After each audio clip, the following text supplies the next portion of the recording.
Let's talk about basic income. But I want you to forget everything you think you know. Because we're not just talking about a monthly check. We're going to explore the idea that this is a full-blown operating system update for society itself. So, when you hear basic income, this is what comes to mind, right? Everyone just gets a check, no strings attached. And yeah, that's the basic mechanism. But saying that is like calling a smartphone a device that makes calls. It's true, but you're kind of missing the entire universe of what it actually does. Because if you just see this as another government program, you're missing the really revolutionary part.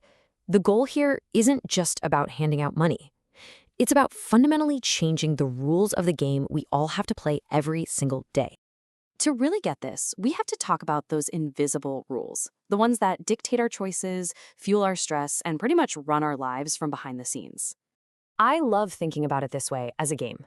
Right now, and for pretty much all of history, the main quest in the game of life has been survival. You work to earn, you earn to live. So much of our energy, our education, our stress is just about securing the basics. But what if we could change the objective of the game? What if we could shift it from a game of survival to a game of self-actualization? And right there, that's the big shift. It's a total game changer. When you take that constant nagging question of, how am I going to make it, off the table, a whole new question can take its place. It stops being about the frantic scramble to survive and becomes a real, genuine question. So, how do I want to live my life? What do I actually want to contribute? Okay, so why do we even need such a massive change? And why now? Well, the argument is that the operating system our society is running on is seriously out of date. Think about it. Our whole social structure, this social OS, was built for the world of 19th century industrial capitalism. The whole thing was designed around one single assumption, that people make a living by selling their labor. And you know what? For a long, long time, that system, it kind of worked.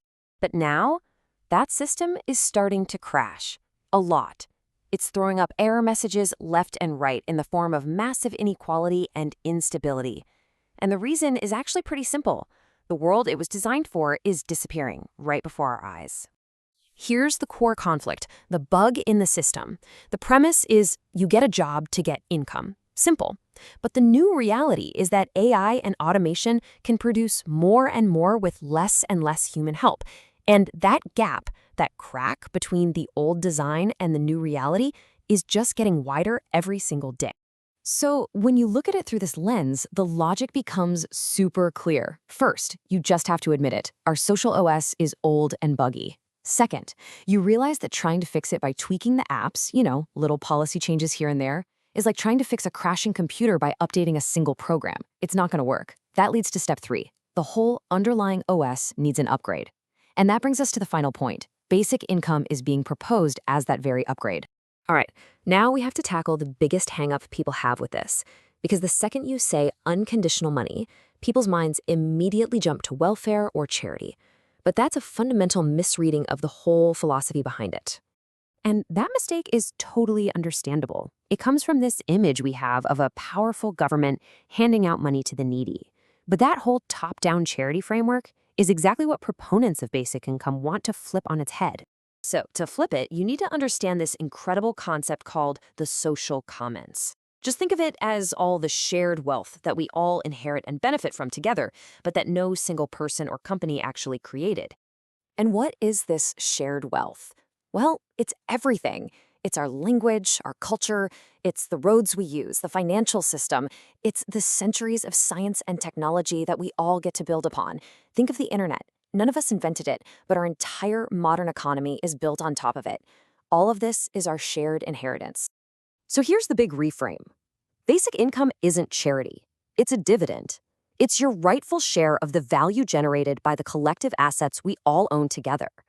It's a return on your investment as a member of society. And once you see it that way, as a dividend, not a handout, the whole conversation suddenly gets a lot deeper.